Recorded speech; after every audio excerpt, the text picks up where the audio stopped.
Kepala Badan Nasional Penanggulangan Bencana Doni Monardo meresmikan Rumah Sakit Lapangan Pengembangan Rumah Sakit Zainul Abidin sebagai rumah sakit rujukan COVID-19.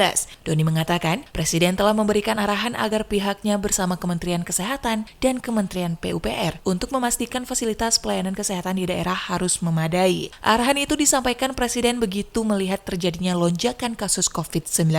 Aceh termasuk salah satu daerah yang dilakukan penambahan rumah sakit lapangan. Berkat kerjasama semua pihak, pembangunan RS tersebut selesai dalam tempo 45 hari atau 5 minggu. Saat peresmian rumah sakit tersebut, Doni berpesan agar pemerintah provinsi hingga ke tingkat pemerintahan kampung agar menaati PPKM Mikro yang telah diterapkan. Seluruh komponen masyarakat, kata dia, harus dilibatkan untuk menghalau penularan COVID-19.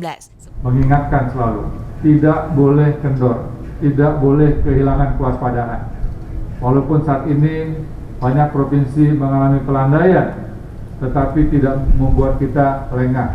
COVID belum berakhir. Seluruh komponen masyarakat, jangan lagi ada yang menganggap bahwa COVID ini rekayasa, bahwa COVID ini adalah konspirasi.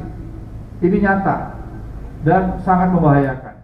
Sementara itu, Gubernur Aceh Nova Iriansyah melaporkan bahwa saat kasus COVID-19 di Aceh meningkat pada September lalu adalah momen di mana rumah sakit di Aceh kewalahan menghadapi lonjakan pasien, terutama di RSUD Dr. Zainul Abidin. Banyak pasien dari kabupaten dan kota dirujuk ke rumah sakit ini. Kondisi ini yang mendorong kami mengajukan permohonan guna mendukung keberadaan RSUD Dr. Zainul Abidin sebagai rumah sakit rujukan COVID-19, kata Nova. Kami sangat bersyukur sebab pengembangan ini telah menambah ruang observan dan ruang isolasi, sehingga dapat terhindar dari kondisi kesulitan ruang dan tempat dalam menangani pasien, kata Nova. Dengan hadirnya rumah sakit rujukan tersebut, ditambah dengan kepatuhan masyarakat pada protokol kesehatan, serta suksesnya program vaksinasi yang sedang dilakukan, ancaman COVID-19 di Aceh akan dapat segera diatasi.